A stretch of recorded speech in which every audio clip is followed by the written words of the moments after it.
Assalamualaikum warahmatullahi wabarakatuh. Saya, perwakilan dari kelompok 4, akan mempresentasikan tentang aspek operasional dalam bisnis. Yang pertama, saya akan menjelaskan pengertian aspek operasional dalam bisnis. Aspek teknis atau operasional juga sering disebut dengan aspek produksi. Biasanya, penilaian dilakukan dengan kelayakan terhadap aspek yang dilakukan sebelum perusahaan dijalankan. Yang selanjutnya adalah penentuan kelayakan teknis atau operasional perusahaan menyangkut hal-hal yang berkaitan dengan teknis atau operasional, sehingga apabila tidak dianalisis dengan baik maka akan berakibat fatal bagi perusahaan dalam perjalanannya di kemudian hari.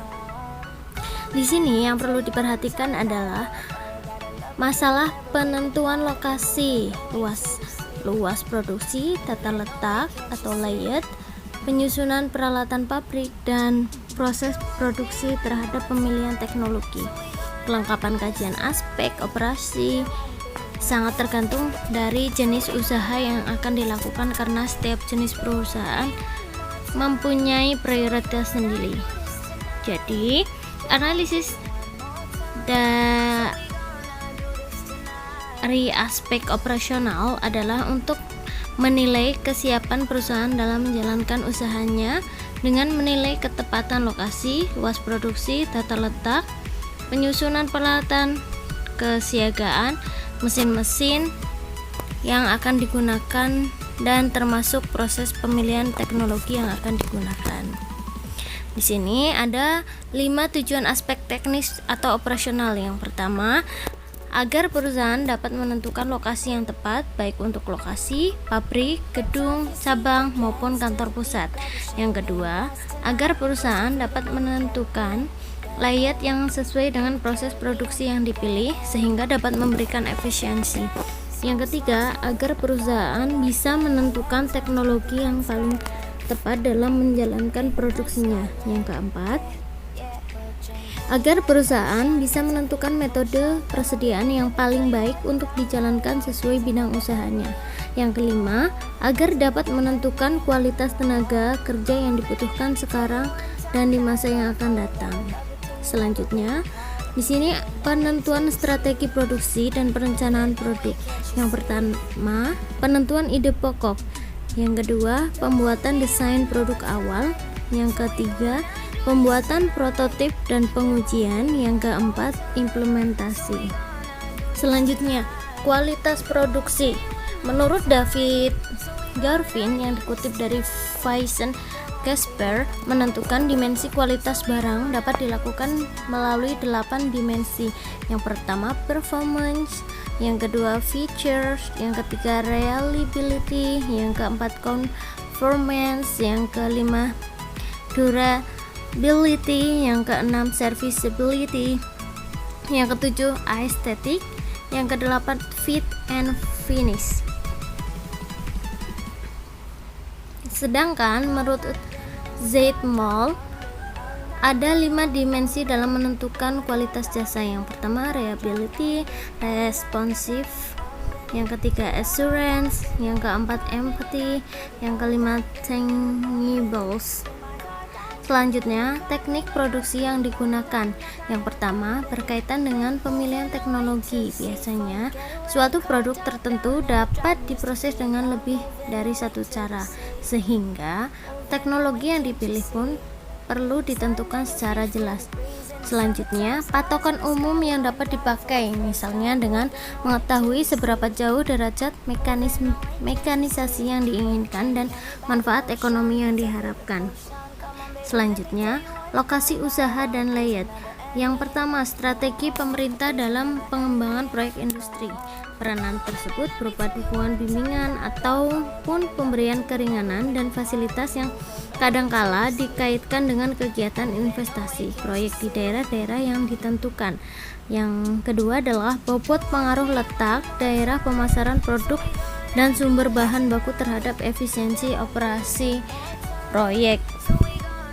Maksudnya adalah Pusat daerah pemasaran produk dan sumber bahan baku mempunyai pengaruh yang berlainan pada tiap jenis industri. Ada industri yang memerlukan lokasi di dekat perusahaan pemasaran produk, ada jenis lain yang perlu berdekatan dengan sumber bahan baku. Cara yang paling sederhana dalam menentukan lokasi proyek sehubungan dengan letak pasar dan bahan baku adalah memperbandingkan kemudahan dan biaya pengangkutan bahan baku ke pabrik dengan barang jadi dari pabrik ke pusat pemasaran. Selanjutnya, faktor lingkungan setempat. Yang pertama adalah kondisi infrastruktur lokasi yang diteliti merupakan salah satu faktor utama yang harus diperhatikan sebelum menentukan pilihan. Dalam banyak hal, kondisi infrastruktur juga akan mempunyai saham atas besar kecilnya jumlah biaya yang diperlukan untuk membangun proyek secara keseluruhan. Selanjutnya, faktor pengadaan tenaga kerja ahli dan terlatih merupakan aspek lain yang perlu dipertimbangkan dalam pemilihan lokasi. Di samping infrastruktur dan lingkungan seperti yang diuraikan di atas, ada dua faktor lain yang perlu dipertimbangkan dalam sebelum menentukan letak pabrik, yaitu harga tanah dan biaya persiapan. Selanjutnya adalah dengan adanya layout akan diperoleh berbagai keuntungan, antara lain memberikan ruang gerak yang memadai untuk beraktivitas dan pemeliharaan, memakai ruangan yang efisiensi, mengurangi biaya produksi dan investasi, aliran material menjadi lancar, pengangkutan material dan barang jadi yang rendah, kebutuhan persediaan yang rendah, kemudian memberikan kenyamanan, kesehatan, dan keselamatan kerja yang lebih baik. Selanjutnya, layout berdasarkan situasi dibagi menjadi 7. Yang pertama adalah posisi tetap, fixed position. Maksudnya di sini adalah ditunjukkan pada proyek yang karena ukuran, bentuk, atau yang lain yang menyebabkan tak mungkin untuk memindahkan produknya. Yang selanjutnya, orientasi proses. Layout ini didasarkan pada proses produksi barang atau pelayanan jasa. Biasanya, layout jenis ini dapat secara bersamaan menangani suatu produk atau jasa yang berbeda. Yang selanjutnya, tata letak kantor. Layout jenis ini berkaitan dengan posisi pekerja, peralatan kerja, tempat yang diperuntukkan untuk perpindahan informasi.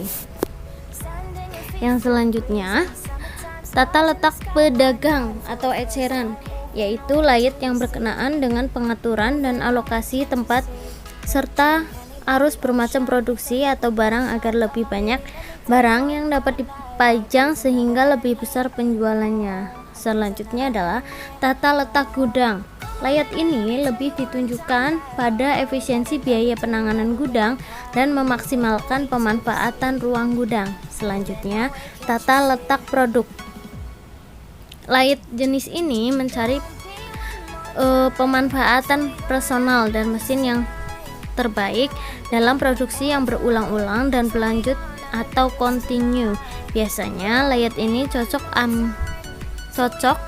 apabila proses produksinya telah distandarisasikan serta diproduksi dalam jumlah yang besar. Setiap produk akan melewati tahapan operasi yang sama dari awal sampai akhir. Contohnya perakitan mobil. Selanjutnya adalah memperoleh layout yang baik. Perusahaan perlu menentukan beberapa hal. Yang pertama, kapasitas dan tempat yang dibutuhkan. Kedua, mengetahui tentang pekerja. Yang ketiga, peralatan. Yang keempat adalah alat. Yang kelima, lingkungan dan estetika. Yang keenam, keluasan dan kenyamanan. Yang ketujuh, arus informasi. Yang kedelapan, pertimbangan tentang cara terbaik untuk memindahkan informasi atau melakukan komunikasi yang dibuat. Yang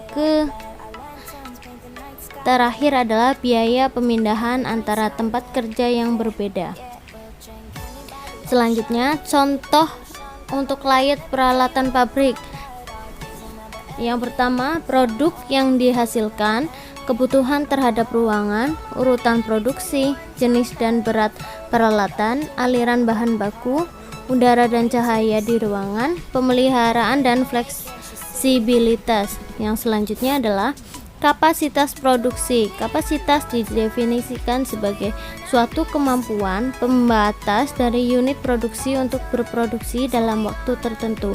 Kapasitas dapat dilihat dari sisi masukan atau keluaran. Contoh kapasitas dari masukan misalnya adalah kapasitas suatu perguruan tinggi dapat dilihat dari kemampuan untuk menampung mahasiswa. Kapasitas mesin komputer didasarkan pada jam kerja operasi perharinya. Kemudian kapasitas dari keluaran output, misalnya pabrik tempe diukur dari kemampuannya menghasilkan tempe. Kapasitas perusahaan jasa rekrutmen ditentukan dalam penyeleksian calon karyawan. Selanjutnya adalah rencana kapasitas produksi dalam rangka studi kelayakan aspek teknis dan teknologi. Ini tergantung beberapa pilihan sistem, antara lain skala ekonomi. Dengan faktor ini, kapasitas yang dipilih adalah yang memiliki biaya per unit yang paling rendah. Akan tetapi, cara ini juga memiliki kelemahan seperti waktu pengambilan modelnya berjangka panjang. Akibatnya, produk menjadi kurang fleksibel untuk disesuaikan dengan pelanggan. Yang selanjutnya adalah focus facility. Dengan banyaknya kelemahan dengan sistem, maka ekonomi di atas muncullah sistem focus facility, di mana cara ini mempertahankan volume produksi yang tinggi diganti dengan penyediaan produksi yang lebih disesuaikan dengan kebutuhan. Selanjutnya, manajemen persediaan. Yang pertama adalah penentuan jumlah order, safety stock, inventory system. Selanjutnya, quality control. Ada trilogi yang dapat diterapkan pada bidang kualitas, yaitu perencanaan kualitas, pengendalian kualitas, dan perbaikan kualitas. Terima kasih.